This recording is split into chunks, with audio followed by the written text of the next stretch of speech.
બાળકો કેમ છો? એક્ઝામની તૈયારી કેવી ચાલે? વાંચતા છે ને? ઓકે, તો આજે આપણે હિન્દીના લોંગ ક્વેશ્ચનની તૈયારી કરીશું.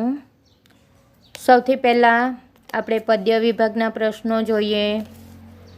પહેલો પ્રશ્ન છે, આપણને ખ્યાલ હોવો જોઈએ કે કયા કયા ચેપ્ટર આપણા છે. તો પદ્ય વિભાગમાં કયા ચેપ્ટર છે? 10, 20, 22 અને 24. તો એમાંથી આપણે લોંગ ક્વેશ્ચન કયા કયા કરવાના છે? પહેલો પ્રશ્ન છે, गुप्ता जी ने भारत के गौरव को किस रूप में हमारे सामने रखा है? तो गुप्ता जी ने भारत का गौरव बताते हुए कहा है कि भारत प्रकृति का पुण्य लीला स्थल है. भारत की भूमि ऋषियों की पवित्र भूमि है. भारत ही संसार का सिरमौर है. भगवान की भवभूतियों का सबसे पहला भंडार भारतवर्ष ही है. भारत के निवासी आर्यों की यह प्रसिद्ध भूमि है. आर्यों ने ही संसार को विद्या, कला, कौशल्य का ज्ञान दिया. इस प्रकार गुप्त जी ने भारत के गौरव को हमारे सामने रखा है.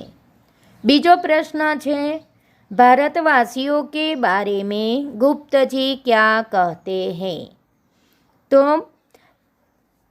કાવ્ય પંક્તિની શરૂઆતમાં 2 પેરેગ્રાફ જે છે એમાં गुप्तजी भारत का गौरव बताया है. अंत में जो 2 पैराग्राफ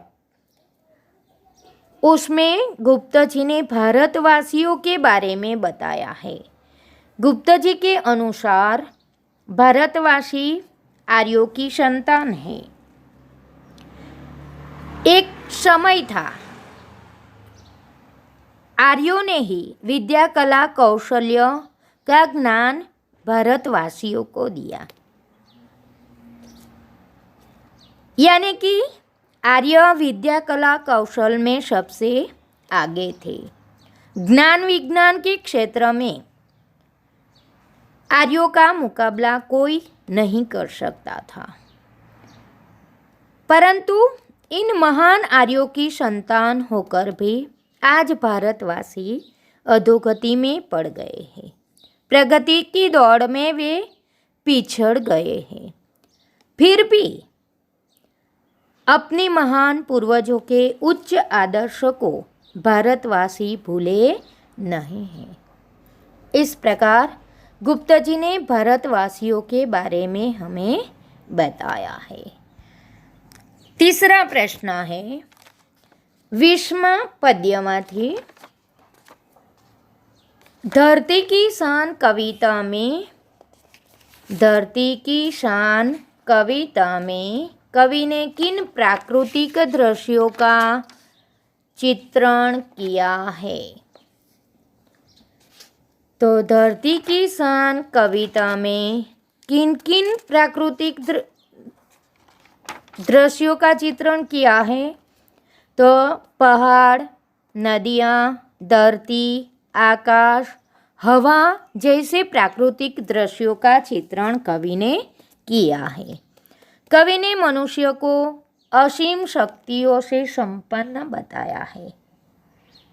कवि कहते हैं कि मनुष्य चाहे तो पर्वत को फोड़ सकता है, वह चाहे तो नदियों के प्रवाह को भी बदल सकता है.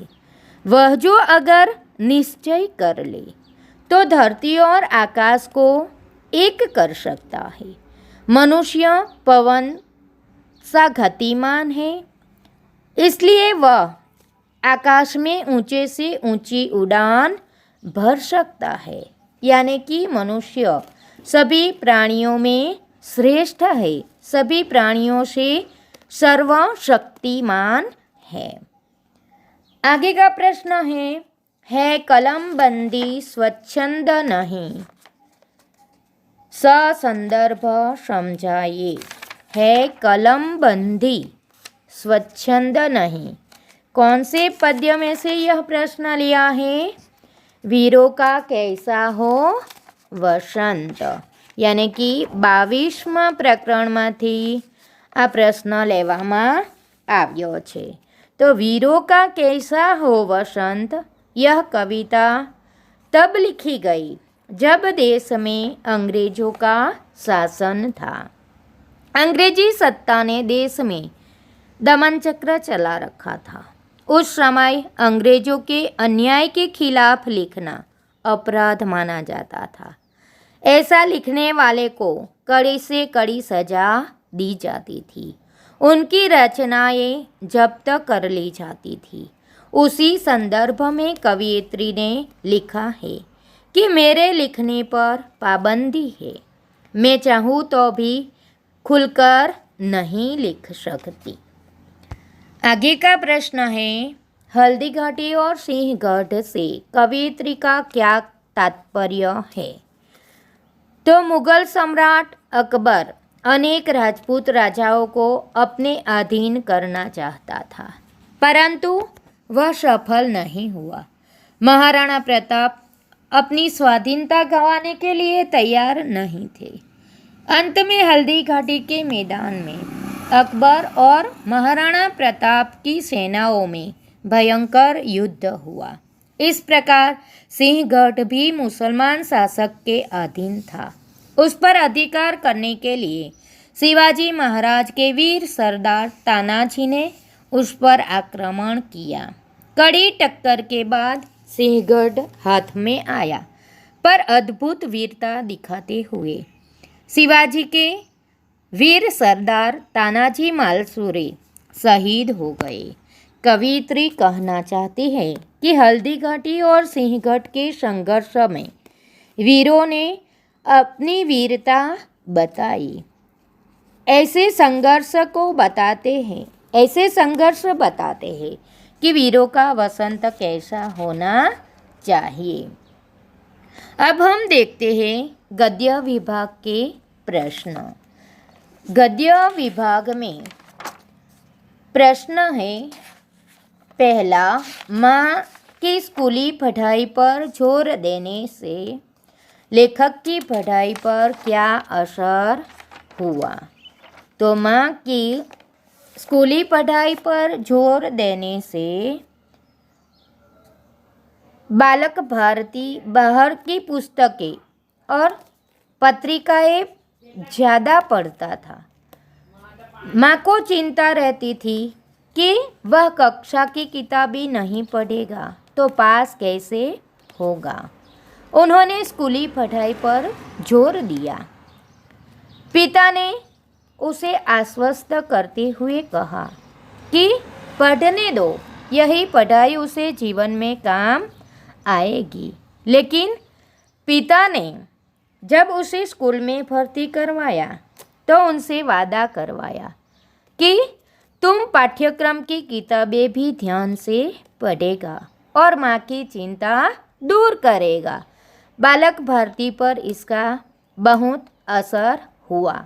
उन्होंने कठिन परिश्रम किया, जिससे तीसरी और चौथी कक्षा में उनके अच्छे नंबर आए। 5वीं कक्षा में तो लेखक फर्स्ट आए। माँ की आंखों में आंसू आ गए। उसने अपने बेटे को गले लगा लिया। इस प्रकार माँ की स्कूली पढ़ाई पर जोर देने से लेखक पाठ्यक्रम की पुस्तकें भी ध्यान से पढ़ने लगा और माँ की चिंता दूर हो गई। दूसरा प्रश्न है, शेखर के मन में विदेशी मात्र के प्रति घृणा क्यों हो गई? तो महात्मा गांधी ने देश में असहयोग आंदोलन शुरू किया। चारों तरफ यह आंदोलन की हवा बहने लगी। गांधी जी के अनुसार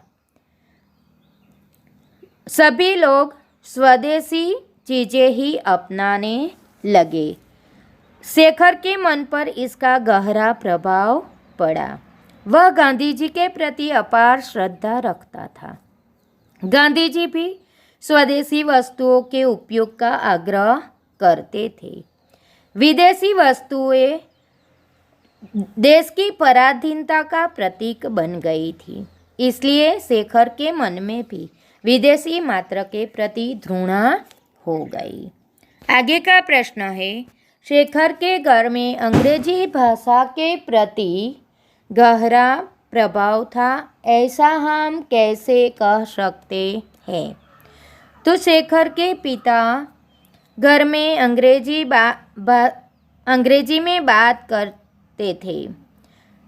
पिता शेखर को भी भाइयों के साथ अंग्रेजी में बात करने के लिए कहा करते थे। शेखर बचपन से अंग्रेजी बोलता था क्योंकि शेखर की पहली आया ईसाई थी। वह अंग्रेजी ही बोलती थी। उसका पहला गुरु भी अमेरिकन मिशनरी था जो दिन भर अंग्रेजी सिखाता था। शेखर को ऐसा लगता था कि अंग्रेजी ही उसके परिवार की मातृभाषा है। परिवार में अंग्रेजी के प्रति ऐसा प्रेम देखकर हम कह सकते हैं कि शेखर के घर में अंग्रेजी भाषा का गहरा प्रभाव था। आगे का प्रश्न है, दाज्यू कहानी में बाल मन की संवेदना का मार्मिक चित्रण हुआ है, समझाइए। दाज्यू कहानी में बालमन की संवेदना का मार्मिक चित्रण हुआ है। दाज्यू कहानी का मुख्य पात्र बालक मदन है। उसकी उम्र 9-10 वर्ष की है। कैफे में आकर जगदीश बाबू से परिचय होने पर उसे बहुत खुशी हुई क्योंकि जगदीश बाबू उन्हीं के गांव के पड़ोस के गांव के रहने वाले थे, जहां बड़े भाई को दाज्यू कहते थे। बालक के कोमल मन के मदन को ऐसा लगा कि जैसे उसे उसका बड़ा भाई ही मिल गया हो। दोनों के बीच गहरी निकटता आ गई। लेकिन एक दिन दाज्यू कहने पर जगदीश बाबू ने उसे डांटा। उसके कोमल मन पर गहरी चोट लगी। उसे वह बड़ा भाई मानता था। उसका बुरी तरह डांटना वह सहन न कर सका। मैनेजर से सिरदर्द का बहाना करके वह सिसकियां भर भर के रोया। इसके बाद जगदीश बाबू उसके लिए दाज्यू नहीं रहे।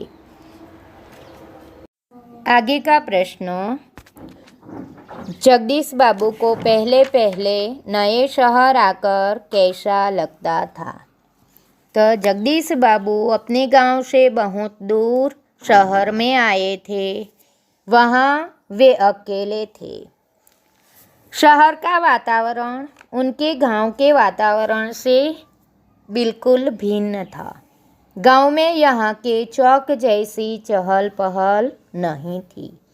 वहाँ कैफे के जैसा शोरगुल भी नहीं था। उन्हें ऐसा लगता था जैसे वे अपनेपन की सीमा से बहुत दूर आ गए हैं। इस तरह जगदीश बाबू को पहले पहले नए शहर आकर बहुत अकेलापन महसूस हो रहा था। आगे का प्रश्न है, जगदीश बाबू ने मदन को दाज्यू कहने पर क्यों डांटा? तो आरंभ में मदन को अपने क्षेत्र का लड़का समझकर जगदीश बाबू को बहुत अच्छा लगता था। वह उन्हें दाज्यू कहकर संबोधित करता था। लेकिन आखिरकार मदन कैफे का एक बॉय था, जबकि जगदीश बाबू मध्यम वर्गीय परिवार के एक प्रतिष्ठित व्यक्ति थे। मदन कैफे में सबके सामने उन्हें दाज्यू कहता था। यह जगदीश बाबू को पसंद नहीं आया। इससे उनकी प्रतिष्ठा को धक्का पहुंचता था। इसलिए उन्होंने दाज्यू कहने पर मदन को डांटा। आगे जो देखिए, लेखक के साथ मोहन ने अपनापन कैसे जताया। लेखक के साथ मोहन ने अपनापन कैसे जताया? तो मोहन ने शुरू से ही अपने प्रेमपूर्ण व्यवहार से लेखक का दिल जीत लिया। वह लेखक को बाबूजी और उनकी पत्नी को अम्मा कहकर पुकारता था।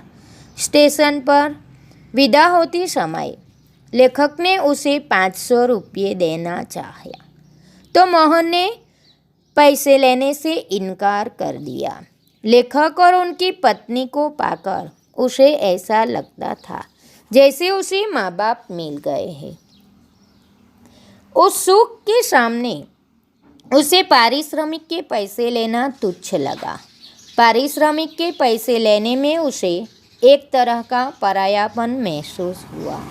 लेखक को अपना फ़ोन नंबर देकर उसने उनसे संपर्क बनाए रखने का आग्रह किया। इस प्रकार लेखक के साथ मोहन ने अपनापन जताया।